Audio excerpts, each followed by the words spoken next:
Irmãos, eu vou continuar a exposição na carta de Paulo aos Romanos. Essa é a mensagem, a 48ª mensagem na carta, tá? Estamos terminando o capítulo 15. Temos o capítulo 16 ainda pela frente, 2 sermões ali, eu imagino que a gente conclui a carta de Paulo aos Romanos. Versículo por versículo. São 48 mensagens com a de hoje, vamos terminar com 50 sermões. São mais de 2 anos ministrando na carta de Paulo aos Romanos, tá? Está tudo no canal da igreja, em uma playlist, Carta de Paulo aos Romanos. E hoje nós vamos falar sobre o tema Meus planos não deram certo, ou deu tudo errado. Esse é o tema do sermão, tá? Meus planos não deram muito certo. Não é muito comum aceitar isso, né? Principalmente no meio gospel que nós vivemos hoje, né? É tanto, Deus vai te honrar, Deus vai fazer, vai ser um ano maravilhoso, tudo vai dar certo, né? Ninguém vai passar por dificuldade. O Gesiel Dias, acho que boa parte da igreja conhece o missionário Gesiel Dias. Ele vai fazer mais um procedimento para tirar mais alguns nódulos no fígado, em outras partes do intestino, e ele vai precisar dessa feita R$70 mil. Homem de Deus, vida dedicada ao Evangelho, e está lutando contra o câncer. Ou seja, às vezes nós temos que enfrentar enfermidades, às vezes nós temos que enfrentar lutas financeiras, às vezes nós temos que enfrentar dificuldades no casamento, no relacionamento com os filhos. Nem tudo é tão rosa assim, né? Nem tudo é tão flores assim. Nós precisamos aprender a teologia bíblica, a mensagem da Bíblia, para que estejamos preparados, inclusive, para o dia mau, tá? Porque o dia mau é uma possibilidade. E se você não estiver preparado biblicamente com a sua fé em Jesus, conhecendo realmente o Jesus da Bíblia, você pode culpar a Deus por coisas que não estão dando tão certo assim na sua vida. Quantos já se afastaram da igreja porque receberam promessas infundadas, que a Bíblia nunca prometeu, Deus nunca prometeu, então não alcançaram, então culparam a Deus e se afastaram da igreja. Vai para a igreja que você vai ficar rico, vai para a igreja que seu marido vai virar gente, vai para a igreja que aí o marido não virou gente, a mulher não virou gente, né? E aí bota a culpa em quem? Em Deus. Então tem muita gente prometendo o que Deus nunca prometeu. Devemos ter cuidado, muito cuidado com isso. Então, Romanos capítulo 15, versículo 22 ao 33, diz assim: É por isso, aliás, que há tanto tempo tenho adiado minha visita a vocês, porque estava pregando nesses lugares. Mas agora que terminei meu trabalho nessas regiões, e depois de tantos anos de espera, estou ansioso para visitá-los. Planejo ir à Espanha, e quando for, espero passar por Roma. E depois de ter desfrutado um pouco de sua companhia, vocês poderão me ajudar com a viagem, financeiramente. Antes de visitá-los, porém, devo ir a Jerusalém para servir ao povo santo de lá, a igreja. Pois os irmãos da Macedônia e da Acaia juntaram de boa vontade uma oferta para os pobres dentre o povo santo em Jerusalém. Ficaram contentes em fazê-los, pois se sentem devedores deles, porque os gentios receberam as bênçãos espirituais das boas novas do Evangelho dos irmãos em Jerusalém. O Evangelho saiu de lá. Consideram que, no mínimo, podem retribuir ajudando-os financeiramente. Assim que eu estiver entregado o dinheiro, e completado essa boa ação dos gentios, irei à Espanha, visitando vocês em Roma, então, de passagem. E estou certo de que quando for, Cristo abençoará ricamente nosso tempo juntos. Irmãos, peço-lhes em nome de nosso Senhor Jesus Cristo e pelo amor que lhes foi dado pelo Espírito Santo, que se unam a mim em minha luta, orando a Deus em meu favor. Orem para que eu me livre dos que estão na Judéia e que se recusam a crer. Orem também para que o povo santo em Jerusalém se disponha a aceitar a oferta que estou levando. Afinal de contas, é uma oferta de gentios, né?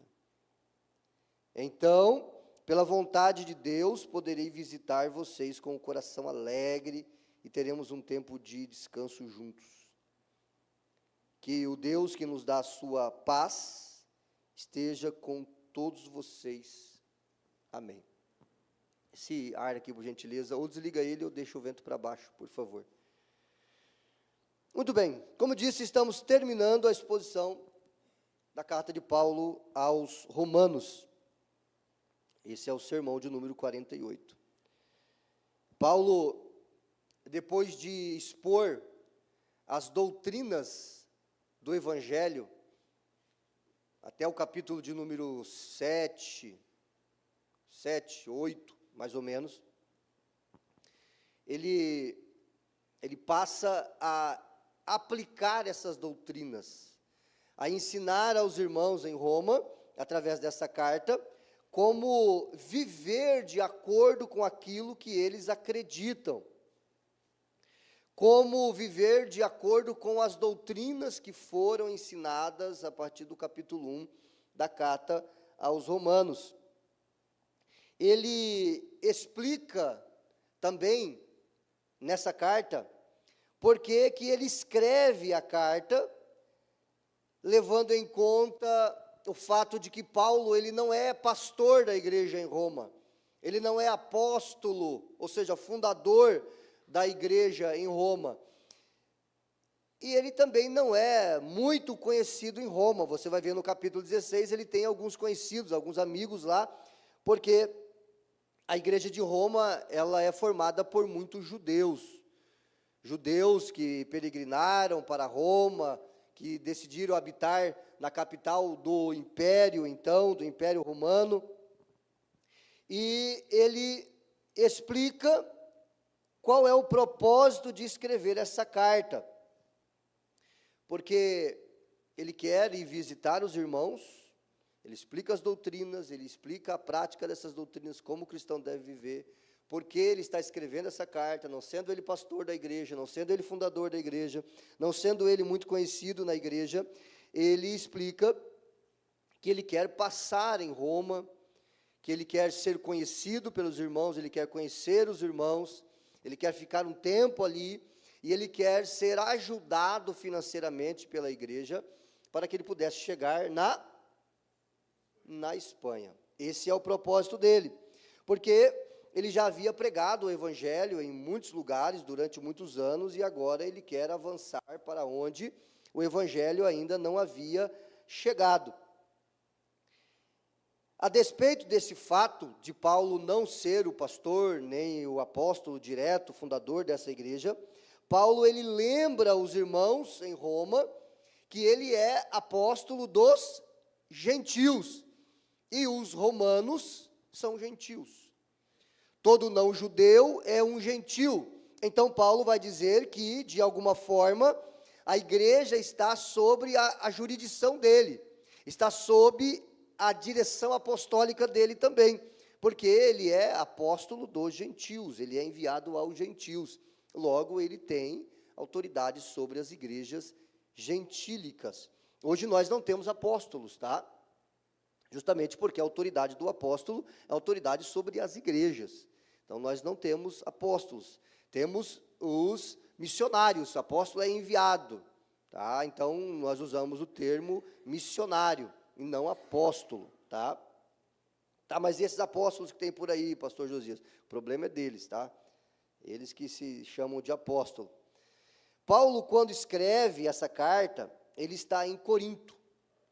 E tem esse assunto da coleta, que é enviada para os pobres em Jerusalém, é um assunto também tratado na segunda carta aos Coríntios. Então, ele está em Corinto, de saída para Jerusalém, pensa, quer e deseja ir até Roma e chegar à Espanha. Porém, 3 pontos aqui, nesses versículos que nós lemos, nessa porção, precisam ser destacados, para que nós aprendamos com aquilo que Paulo viveu, com as coisas que aconteceram com o apóstolo Paulo, e estão, boa parte delas, registradas na nossa Bíblia. Nós vamos compreendê-los, esses 3 pontos, e vamos aplicá-los em nossa vida. Amém, meus irmãos? Primeiro ponto, do versículo 22 ao versículo 29, os planos do apóstolo Paulo. Os planos de Paulo. Vamos examinar cada um dos versículos. Já há muito tempo, no versículo 22, nós aprendemos que Paulo desejava visitar a igreja em Roma. Ele estava ansioso para chegar lá, e há muito tempo ele estava esperando por esse momento. Vamos olhar mais uma vez para o versículo 22. É por isso, aliás, que há tanto tempo tenho adiado minha visita a vocês, porque estava pregando nesses lugares. Que lugares? Se você ler o texto anterior, analisando o contexto, assistir a última mensagem pregada aqui, nesse púlpito, na carta, você vai ver que ele está falando do seu trabalho de pregação, em uma determinada região, onde ele dedicou muitos anos do seu trabalho. Ele vai dizer que ele não pôde ir antes, ele queria ter ido, mas ele não foi porque ele estava pregando o evangelho em uma determinada região, e que ele ainda não entendia que a missão dele estava cumprida ali. Durante aproximadamente 15 anos, Paulo pregou o evangelho de Jerusalém até Ilírico, uma região ao nordeste da Itália. Durante 15 anos ele pregou o evangelho nessa região. O evangelho se tornou conhecido, as boas novas, a mensagem de salvação de Jesus Cristo se tornou conhecida nessa região durante os 15 anos do ministério do apóstolo Paulo. Toda aquela região se converteu? Não, mas aqueles que deveriam se converter, se converteram. Versículo 23, olha só. Mas agora que terminei meu trabalho nessas regiões, ou seja, pregou o evangelho em todos os lugares possíveis, e depois de tantos anos de espera, estou ansioso para visitá-los. Lembrando os irmãos que eu estou usando a minha Bíblia NVT, não a versão transformadora, tá bom? É a versão que eu gosto de pregar. Paulo já tinha tudo planejado. Ele organizou tudo, ele planejou tudo, ele tinha um itinerário. Olha o versículo 24 mais uma vez. Planejo ir à Espanha. Quantos de nós fazemos planos? E fazer plano, ok, devemos fazer. Projetos, planos. Não dá para viver sem fazer planos, sem ter sonhos, sem ter objetivos. Porém, você vai aprender aqui nesta manhã que às vezes nos frustramos, nossos planos não dão certos. E nós precisamos nos submeter àquilo que Deus está nos dando como direção. Então, olha só, ele está dizendo, planejo ir à Espanha. Paulo chegou na Espanha alguma vez? Não.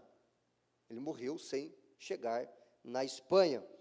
E quando for, espero passar por Roma, ou seja, está tudo certinho, tudo organizado, eu vou passar por Roma, vou ficar um tempo com vocês, na companhia de vocês, e vocês vão poder me ajudar na minha viagem, vão me ajudar financeiramente, porque era papel da igreja, desde sempre, contribuir para a propagação do Evangelho. Quem é que financia a pregação do Evangelho, irmãos? Diga assim, eu. Nós financiamos a pregação do Evangelho. Sempre foi assim, nada mudou. Continua do mesmo modo. Então Paulo quer passar, dar um abraço nos irmãos, conhecer alguns, rever alguns que ele conheceu, talvez em Jerusalém ou em outros lugares. Priscila e Áquila, por exemplo, ele vai saudar esse casal no capítulo 16. Mas antes, Paulo ele tinha que concluir uma missão. Antes de ir a Roma, de ver os irmãos e continuar a viagem para a Espanha, ajudado financeiramente pelos irmãos, ele tinha uma missão. Qual era a missão?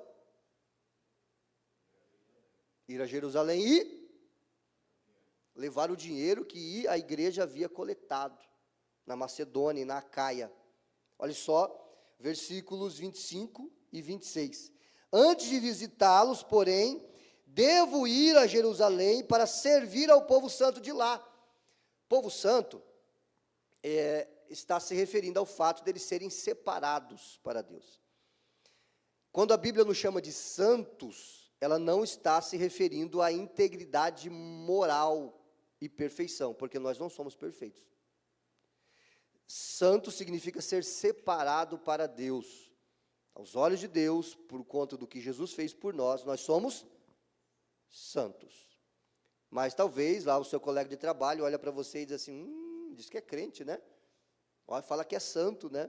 Por quê? Porque às vezes nós erramos com palavras, com comportamento, ou assim por diante.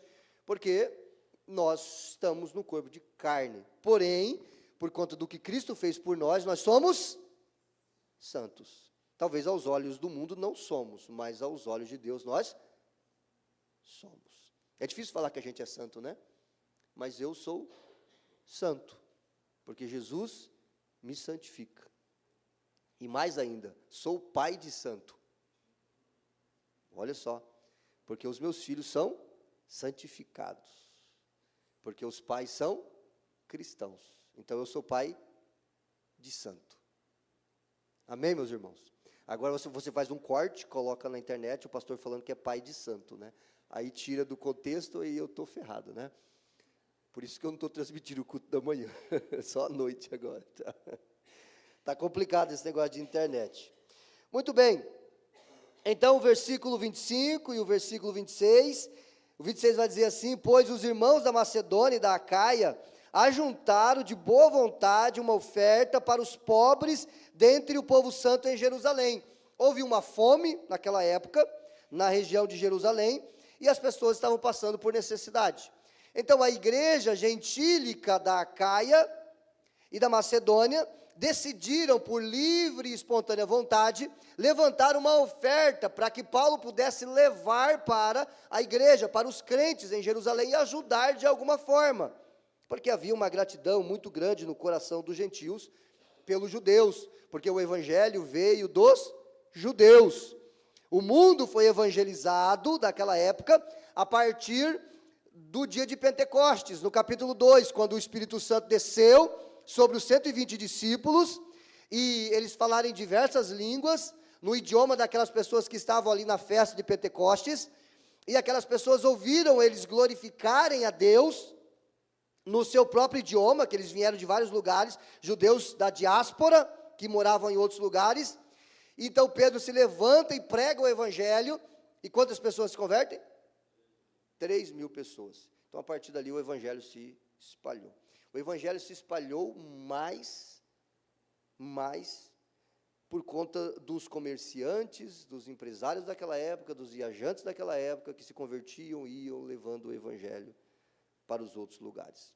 Não é diferente hoje. Se você esperar só do pastor, a cidade não vai ouvir o evangelho. Você precisa pregar o evangelho.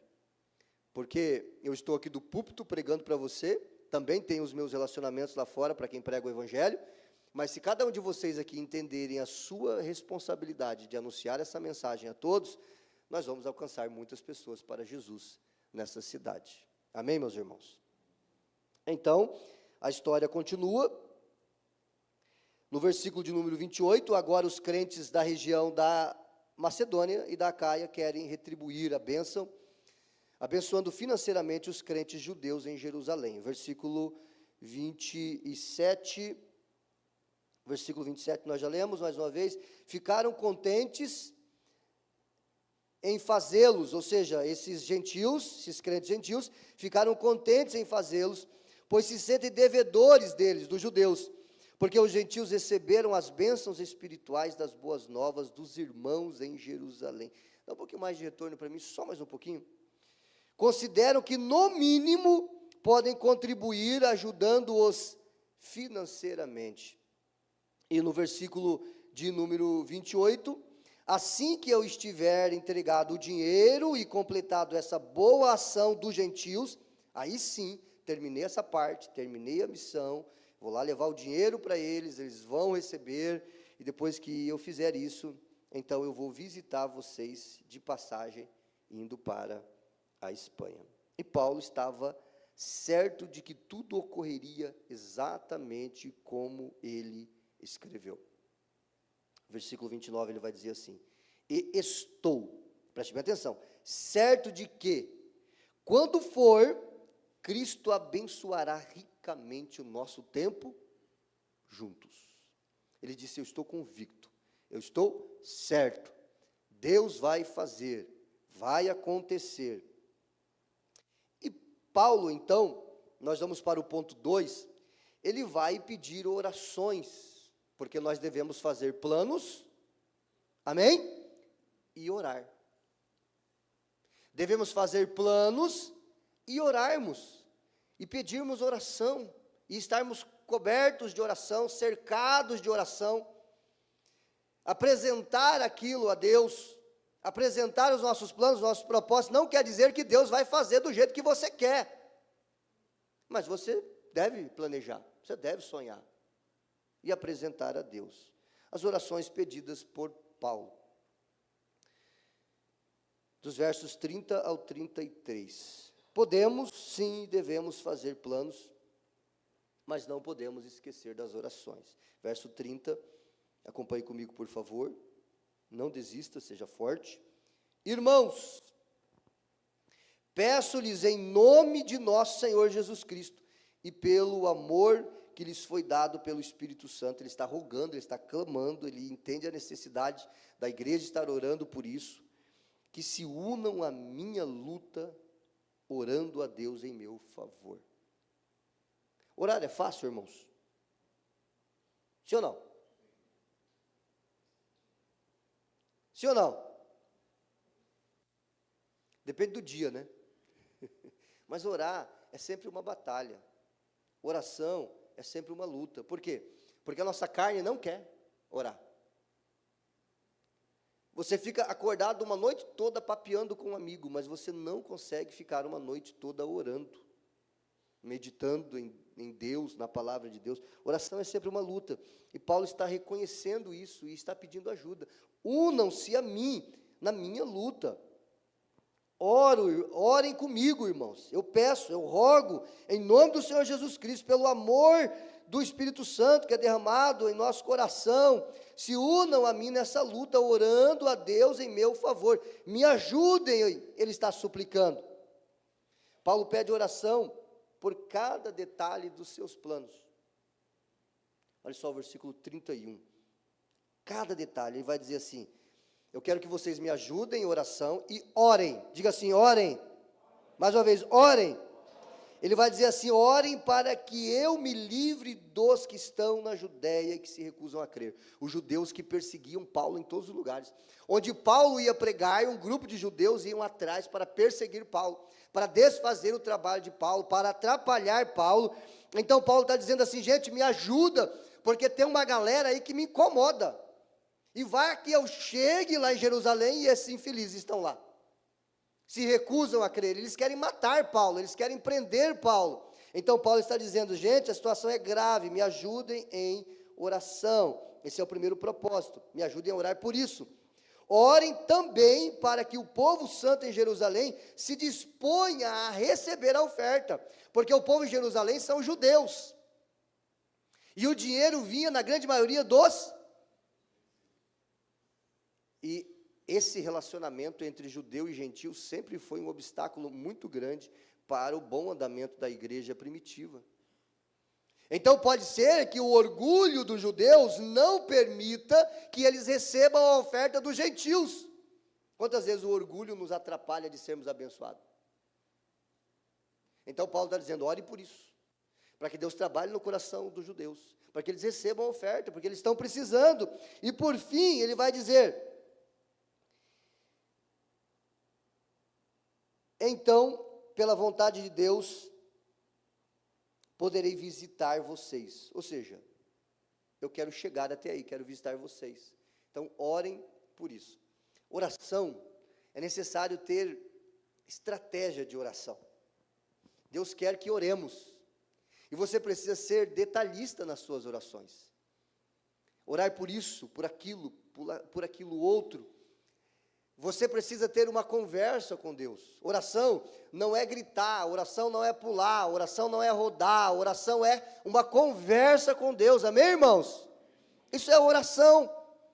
Cada detalhe, cada situação. Tem coisas que às vezes nós temos vergonha de falar com Deus. Porque se Ele é o nosso Pai, nós podemos falar com Deus sobre tudo, sobre cada detalhe. Pastor, eu quero casar. Peça para Deus, fale com Deus. Eu quero alguém assim, assim, assim, assim. Pois é, descreva para Deus. Quem é que você está procurando? Por quem você está orando? Senhor, eu quero estudar. Eu quero fazer isso, aquilo. Senhor, eu quero abrir uma empresa. Senhor, eu quero uma promoção no meu trabalho. Senhor, eu quero alcançar esse objetivo. Seja detalhista, fale com Deus, clame a Deus e peça ajuda em oração. Para pessoas de oração. Para pessoas que você confia, que vão te ajudar, para seus discipuladores, para seus irmãos, seus amigos, que oram, gente de oração.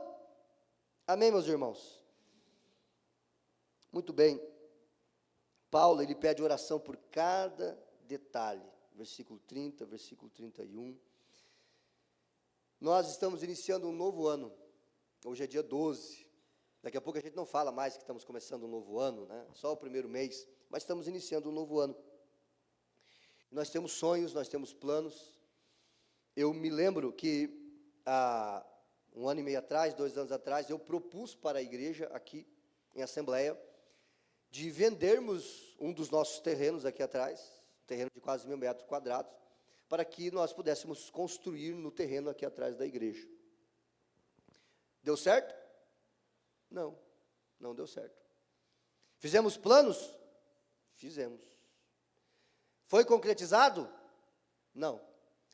Agora, qual é a direção que estamos entendendo que o Senhor está nos dando? Estamos fazendo planos. Queremos construir nesse terreno que não foi vendido.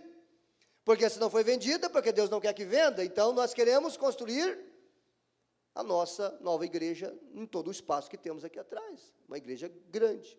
Uma igreja para centenas de pessoas. Fazemos planos. Quantas vezes em Tenente Portela eu fiz planos, e a coisa foi para outra direção. O apóstolo Paulo aqui está fazendo planos, está apresentando a Deus, está orando, está crendo, está confiando, mas ele sempre foi um homem submisso à direção de Deus. Quando nós viemos para o Rio Grande do Sul, Raquel e Rebeca tinham 7, 8 meses, e o sonho de fazer a obra de Deus no Rio Grande do Sul, de pregar o Evangelho, meu sonho era ser um pregador itinerante. Fiquei 3 anos em Santo Ângelo, foi bom, foi benção, aprendi muito, pude crescer muito no ministério, na graça, no conhecimento, ensinar, pregar, ganhar pessoas para Jesus, viajar a alguns lugares, mas fui embora para Brasília, um pouco frustrado com o ministério no Rio Grande do Sul. E fiz planos, agora vai, Brasília vai, estou no centro do país. Que é facinho ir para qualquer lugar para pregar o Evangelho. Meu sonho, pregador itinerante, conhecido, famoso, né?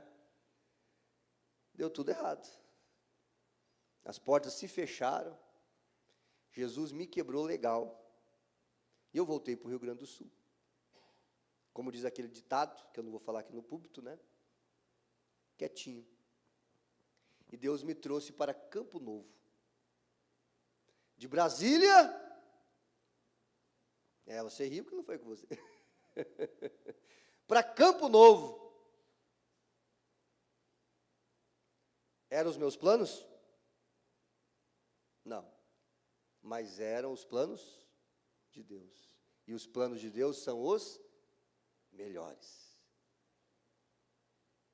Hoje, 14 anos depois, eu vivo no centro da vontade de Deus. Amém? Porque os planos de Deus são infalíveis. Os nossos falham.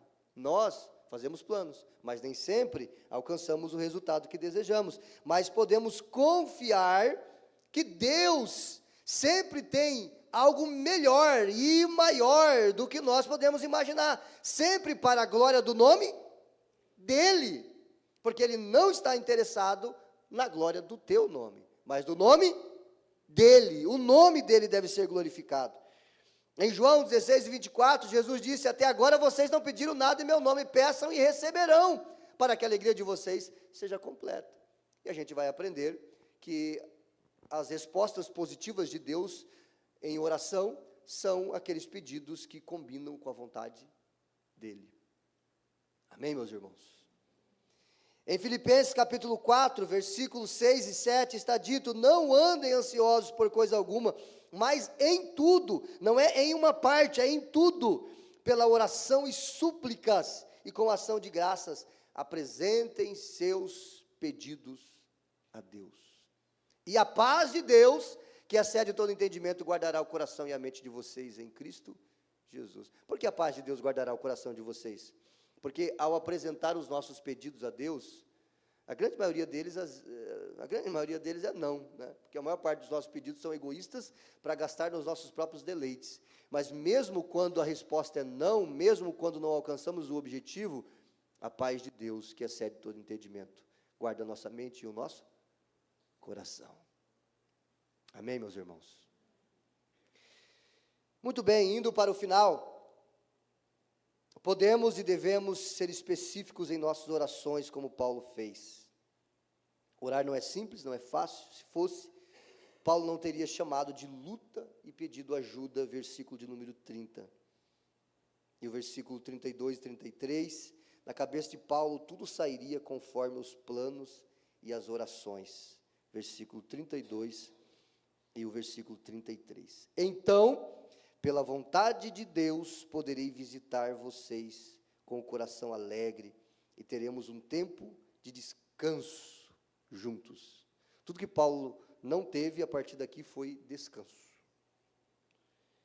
E o verso 33, que o Deus que nos dá a sua paz esteja com todos vocês. Amém. Terminou o texto, mas não terminou o sermão. Tem o último ponto ainda. Vamos lá. O terceiro ponto: nada saiu como Paulo planejou. Vou repetir: nada saiu como Paulo havia planejado. Preste bem atenção, dobre a sua atenção agora, por favor, em nome de Jesus. Paulo pediu orações por 3 motivos, vocês se lembram? Quais eram os motivos? Ser livre dos judeus que estavam na Judéia, que se recusavam a crer, que queriam matar Paulo. Segundo motivo, para que a igreja recebesse a oferta dos gentios, aí eles teriam que passar por cima do orgulho judaico, e para que ele pudesse chegar bem e alegre em Roma. Esses eram os pedidos. Bom, parece que nada disso aconteceu. Nós devemos tomar cuidado, irmãos, com a heresia da confissão positiva. Nós devemos tomar cuidado com a autoajuda. Evangelho, irmãos, em nome de Jesus, não é autoajuda. Evangelho, irmãos, não é confissão positiva. Declara, profetiza que vai dar tudo certo, que vai... Não, você pode falar, você pode orar, você pode, não tem problema nenhum. O problema é quando é só isso. Quando a pregação é só isso. Quando o ensinamento da palavra na igreja, que não é da palavra, é só isso. Igrejas superficiais, que vivem de confissão positiva. Declara, olha para o seu irmão e diga. Aquela irmã que olha para o seu irmão e ri na cara do diabo. Peraí, não entendi. Olha para ele, ri na cara do diabo. Então, né? Cuidado, irmão. Os crentes bereanos, eles foram elogiados porque eles examinavam nas escrituras o que Paulo pregava, para ver se era realmente assim. A gente come qualquer coisa. A gente ouve um pastor falando, assim, é um pastor, é de Deus o que ele está falando. A gente entra em uma igreja, aqui está Deus, porque é uma igreja. Nem sempre. Lembra da mensagem do domingo passado? A mensagem do diabo? Está lá no meu canal. O canal Josias Leão, está lá. A mensagem do diabo. E ela é pregada onde? Devemos tomar cuidado. Nem tudo que reluz é ouro. Quando Paulo chegou em Jerusalém, o que aconteceu quando Paulo chegou em Jerusalém com a oferta? Ele foi direto aos líderes cristãos, ou judeus messiânicos, os judeus que criam em Jesus. Ele foi aos apóstolos, ele foi a Tiago, que era o irmão de Jesus. Ele foi conversar com a igreja, com a liderança da igreja. O que é que ele ouviu? Ele ouviu o seguinte: ó, o povo quer te matar. Até os judeus convertidos a Cristo estão com o pé atrás com você, Paulo, porque eles estão dizendo que você não guarda mais a lei de Moisés. Eles estão dizendo que você abandonou toda a cultura judaica, toda a lei de Moisés, e você vai ter problema com eles. Ou seja, logo vai ter dificuldade até deles receberem a sua oferta, Paulo, porque eles estão dizendo que você é um herege, que você é um apóstata. Então, deram um conselho para ele. Isso está lá em Atos, tá? Isso que eu estou falando para você está lá em Atos. Capítulo, agora não me lembro o capítulo, mas capítulo 17, 18, mais ou menos ali. Faça o seguinte, Paulo, faça um voto de purificação, raspe a cabeça, durante 7 dias fique em consagração, vá para o templo e ore, e para que eles entendam que você ainda é um judeu, que você ainda guarda a lei de Moisés. E Paulo sabia que a lei havia se cumprido em Cristo. Ele estava pregando aos judeus, ele sabia que a lei se cumpriu em Cristo, ele sabia que não precisava mais de sacrifício, ele sabia que Jesus cumpriu todas as coisas, mas, por conta da dificuldade da transição, da mentalidade judaica do Antigo Testamento para o Novo Testamento, ele raspa a cabeça, ele vai para o templo, e lá no templo quem que ele encontra? Os judeus, o grupinho que seguia e perseguia Paulo, e que se recusava a crer. Prenderam Paulo.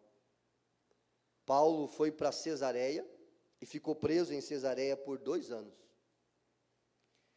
Ele apelou a César, então ele foi levado para Roma. Ele chegou em Roma preso. E ele ficou 2 anos preso em Roma. Ele chegou a Roma não exatamente como ele queria chegar. Ele chegou a Roma não com o acesso que ele tinha, com a liberdade que ele desejava ter, para se reunir com qualquer pessoa, para visitar as comunidades, para visitar os irmãos. Paulo foi preso pelos judeus. A igreja desconfiava de Paulo. Ele chegou em Roma como prisioneiro e ficou 2 anos preso. Em seguida, não temos mais registro se Paulo chegou à Espanha ou não, mas acredita-se que não tem nada registrado. E logo, na sequência, pouco depois, ele foi morto, decapitado. Porém, durante os 2 anos que ele ficou preso em uma residência alugada, acompanhado por um soldado romano, acorrentado junto a ele, durante 2 anos. Ele recebia a visita dos irmãos, ele escreveu várias cartas, as cartas da prisão, e coisas extraordinárias e maravilhosas aconteceram nesses 2 anos que Paulo estava ali.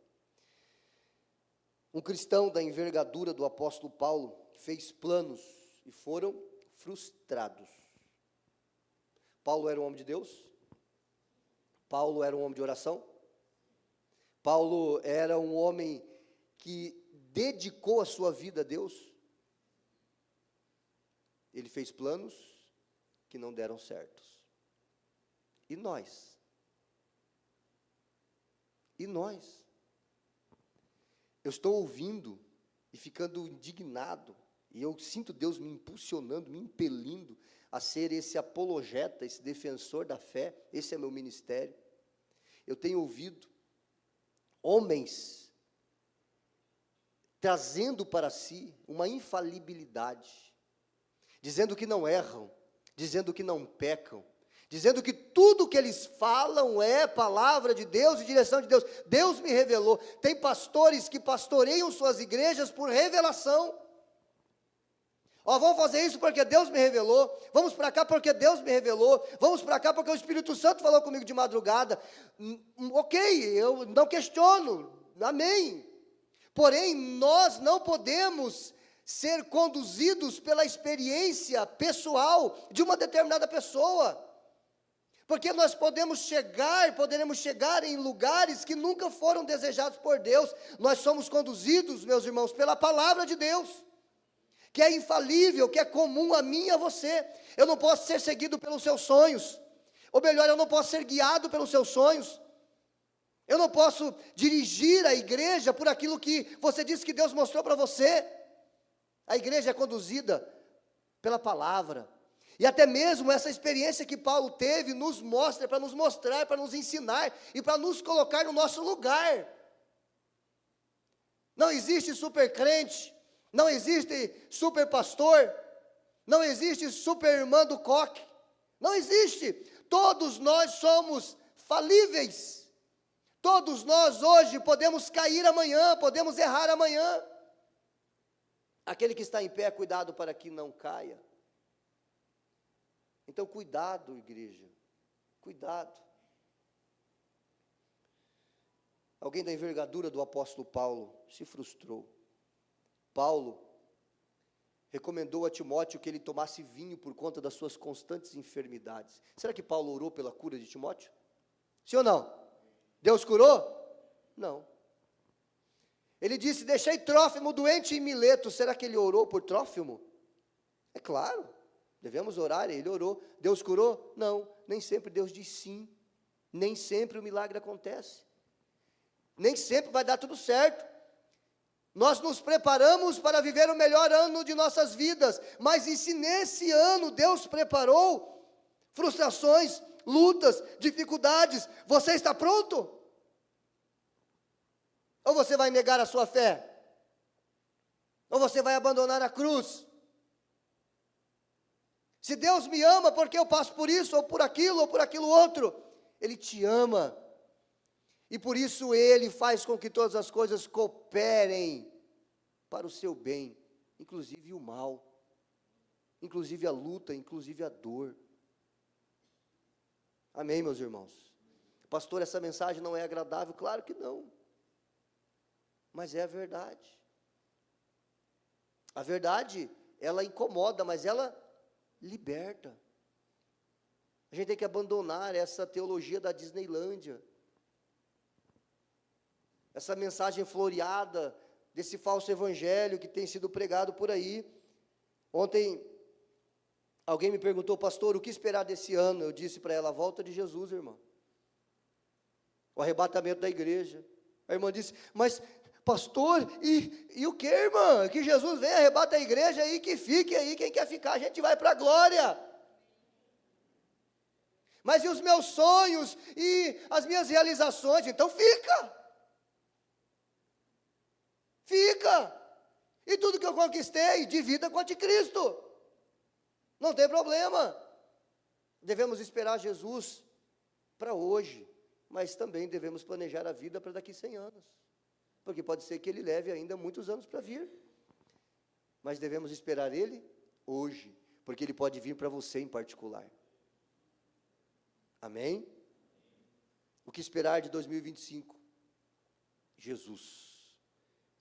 Devemos esperar Jesus e em Jesus. Viver a nossa vida da melhor maneira possível. Planejar, sonhar, projetar, mas sempre em Jesus. Para a glória de Jesus. Os planos de Deus foram muito melhores. Vejamos, que planos foram esses? Amém, meus irmãos? Estamos juntos? Foi exatamente nesse período de 2 anos em Cesareia e 2 anos em Roma preso, que Paulo escreveu as cartas da prisão, aos Efésios, aos Filipenses, aos Colossenses e a Filemon. Essas cartas que abençoam a sua vida foram escritas por Paulo enquanto ele estava preso. Quantas pessoas se converteram, quantas pessoas foram evangelizadas através dessas cartas? Com certeza muito mais do que se Paulo tivesse chegado à Espanha. Os planos de Paulo era passar por Roma, receber contribuição, chegar à Espanha, pregar o Evangelho, mas os planos de Deus eram: você será preso, vai ficar 2 anos em Cesareia, vai ser levado para Roma porque apelou a César, vai ficar 2 anos preso em Roma, e ali você vai escrever cartas que vão chegar até o ano de 2025, lá na Igreja Batista, e será pregado, e será ensinado, e o povo será abençoado através dessas cartas que foram escritas na prisão. Nos momentos de solidão, de prisão, de dificuldade, Deus também está conosco.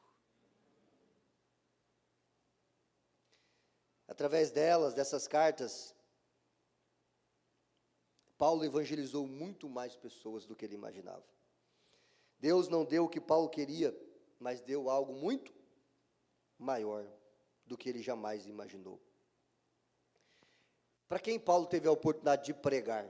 Olha só, ele teve a oportunidade de dar testemunho da sua fé para governadores. É só você ler Atos. Para governadores, para reis e até para o imperador. Quando é que Paulo teria essa oportunidade, se os planos dele fossem concretizados?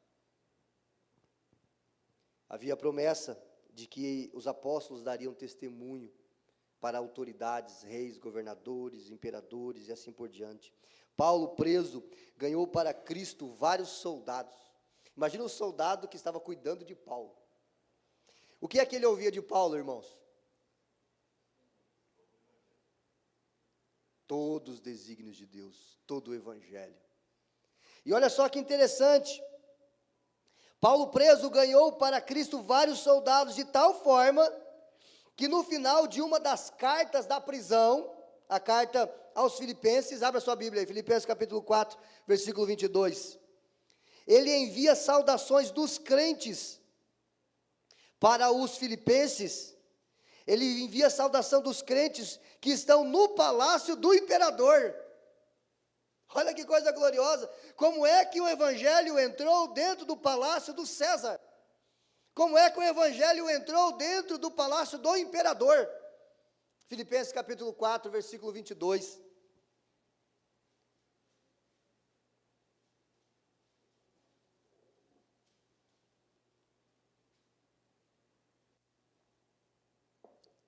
Está dito assim: todo o povo santo daqui lhes envia saudações. Paulo está preso em Roma quando ele escreve a carta aos Filipenses. E ele está dizendo assim: todo o povo santo daqui de Roma, que eu tenho acesso, estou preso, envia saudações, especialmente os que pertencem à casa de César.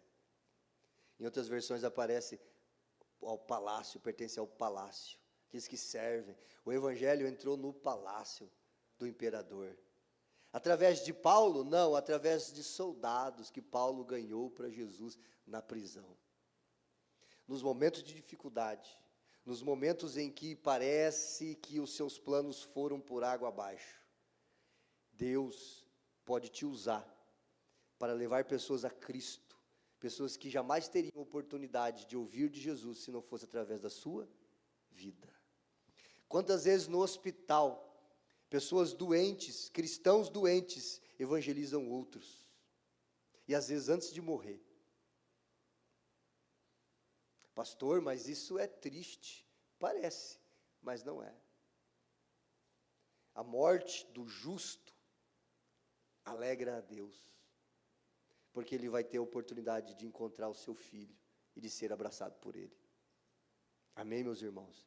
Então, se você passar por dificuldade no ano de 2025, entenda que essa dificuldade é para te levar para perto de Deus, e para você orar mais, buscar mais e falar do amor de Jesus para todos aqueles que Deus te der oportunidade. É por isso que os crentes precisam estar em todos os lugares. Amém, igreja? A banda vem para cá, por favor. Paulo, preso, ganhou para Cristo vários soldados, de tal forma que no final dessa carta, então, ele está enviando um abraço dos crentes que estão na casa de César. Devemos fazer planos, irmãos? Sim ou não? Sim. E esperar em quem? Em Deus. Devemos orar por nossos projetos e submeter-nos a Deus quando as coisas não saírem como desejamos. Devemos honrar e abençoar quem nos abençoa. Os gentios entenderam isso e abençoaram os judeus, através de um grande trabalho de coleta, de oferta, para abençoar aquele povo que estava passando por dificuldade, porque eles foram abençoados primeiro. O evangelho saiu dos judeus e veio até nós. É por isso que nós devemos orar pelos judeus. Mas os judeus não creem em Jesus, muitos judeus creem em Jesus. Todos os séculos, durante todo esse tempo, esses 2000 anos, sempre houve judeus que criam em Jesus. Hoje vivemos um avivamento no meio do povo judeu. São judeus messiânicos que creem em Jesus. Israel será um país messiânico, cristão. Todos crerão em Jesus naquele lugar quando Jesus voltar. E nós, hoje, o movimento é inverso. O evangelismo saiu de Jerusalém, saiu de Israel para alcançar o mundo. Agora o mundo gentílico cristão evangeliza o mundo judeu, o mundo judaico. Devemos orar por Jerusalém, devemos orar pelos judeus, devemos evangelizar os judeus. Se tem um povo difícil de evangelizar, são os judeus.